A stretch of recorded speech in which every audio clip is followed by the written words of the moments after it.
Often, when discussing sexual life after 60, the first reaction is one of surprise, a notion that it belongs to the past, to youth, or a time when the body responded with vigor. But the truth is that this perception could not be further from reality. There is something powerful, even revolutionary, about recognizing that intimacy, desire, and pleasure are ageless. In fact, for many, the true awakening of their sexual life occurs after 65.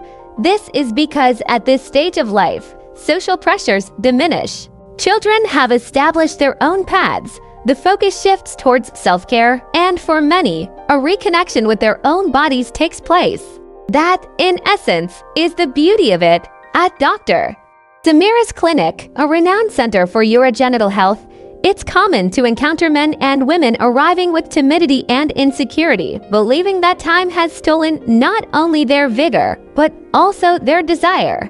Yet, after a few conversations, simple examinations, and a warm embrace, these same individuals discover that the issue isn't age, but the belief that aging extinguishes pleasure. This is a myth. What truly changes is the way we experience sexuality. Touch becomes more valued than haste. Connection takes precedence over performance. Emotional intimacy blossoms with newfound naturalness. It is evident that the body undergoes transformations. In men, starting around age 55, there is a slight decline in testosterone levels, which can impact libido and even erectile capacity. In women, the arrival of menopause around age 50 brings about changes such as vaginal dryness and altered sensitivity. However, this doesn't signify the end, but rather an invitation to adaptation, care, and a reinterpretation of the sexual act. And that's precisely what we'll be discussing in this video: how to maintain and even enhance your sex life after 60 in a healthy, pleasurable, and authentic way.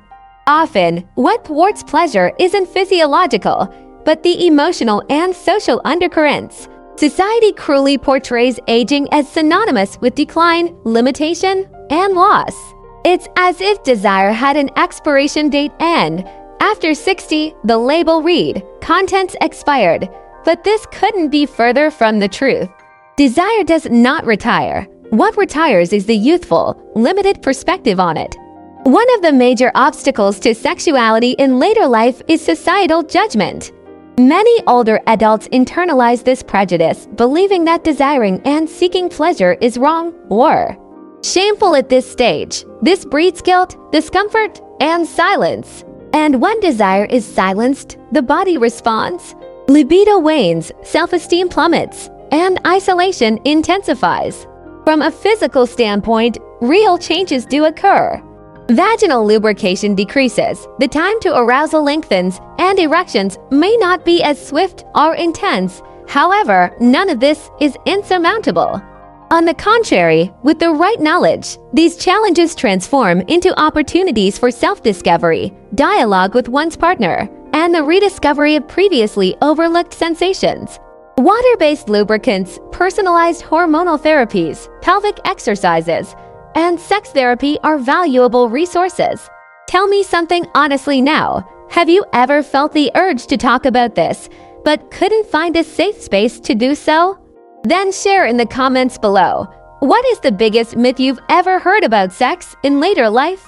This helps us understand what still needs to be discussed and breaks the silence that persists around this topic.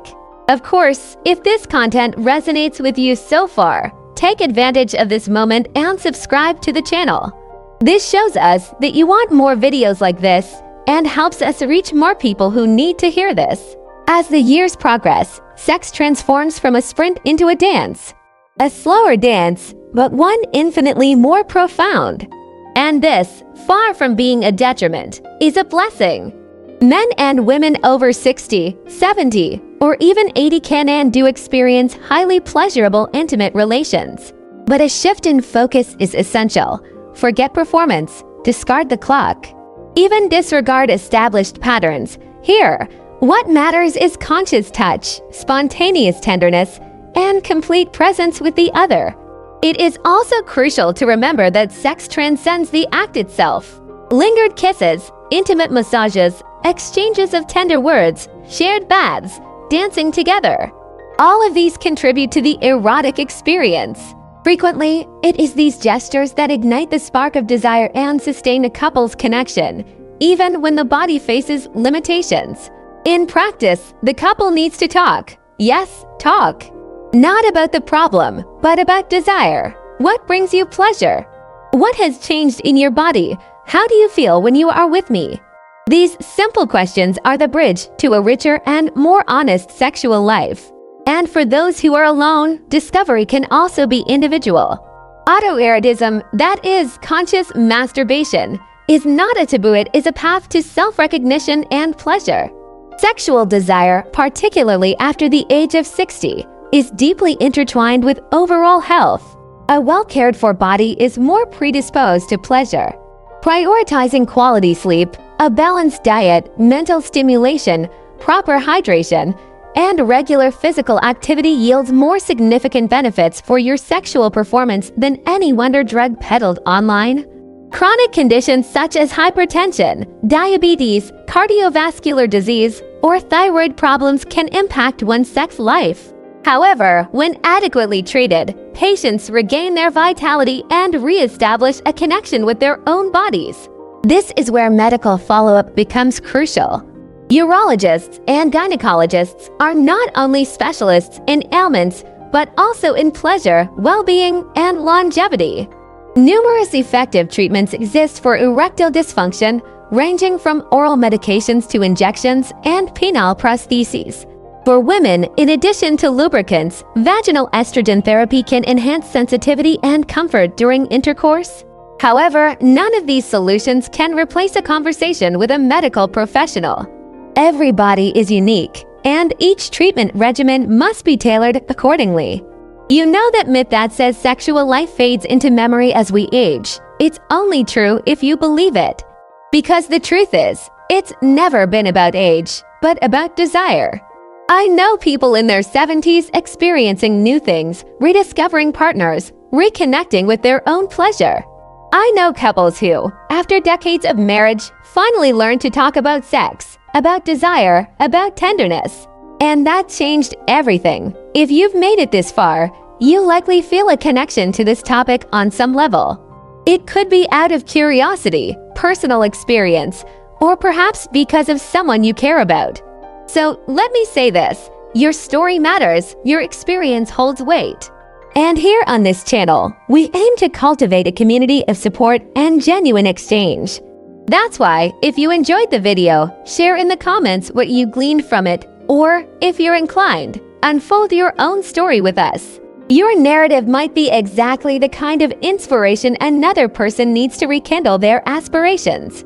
Of course, if you haven't signed up yet, join us. This is a space of welcome, open dialogue, and genuine care. Every registration signifies your belief in holistic well-being, joy without age restrictions, and the freedom to thrive in every stage of life. A big hug, and see you at our next gathering.